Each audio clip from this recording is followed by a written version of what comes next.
चंदन पांडे। सैया कौआ ठेकुआ ले गईल खाली दौरा में रखला से।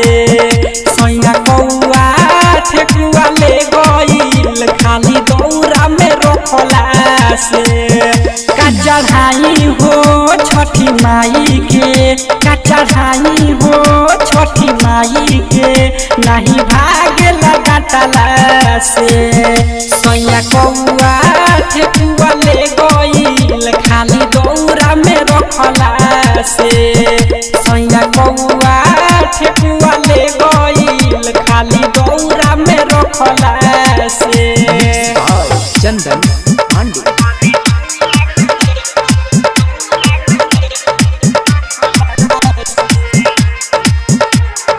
कंचन इब्राहिमपुर।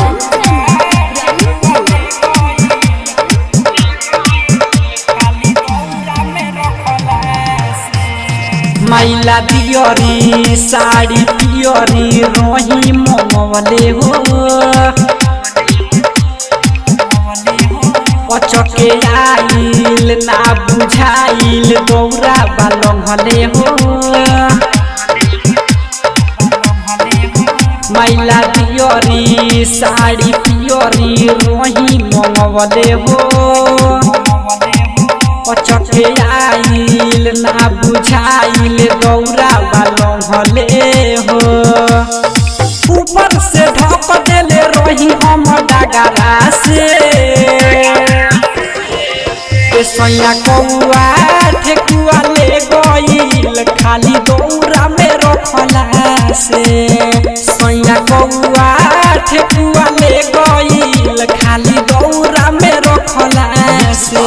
चंदन पांडे।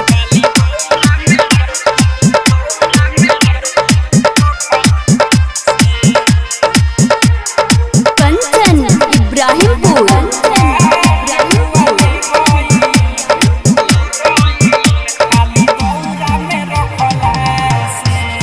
नाही डरल से चूच मरल से जूठक के भागल हो। दीपू पवन कहीं जवन चोट बड़ी लागल हो। नहीं डरल से चूच मरल से जूठक के भागल हो। दीपू पवन कहीं जवन चोट बड़ी लागल हो। चंदन अछहार गइल बा मना वाला से। सैया कौआ ठेकुआ ले गईल खाली दौरा में रखला से। सैया कौआ ठेकुआ ले गईल खाली दौरा में रखला से। चंदन पांडे।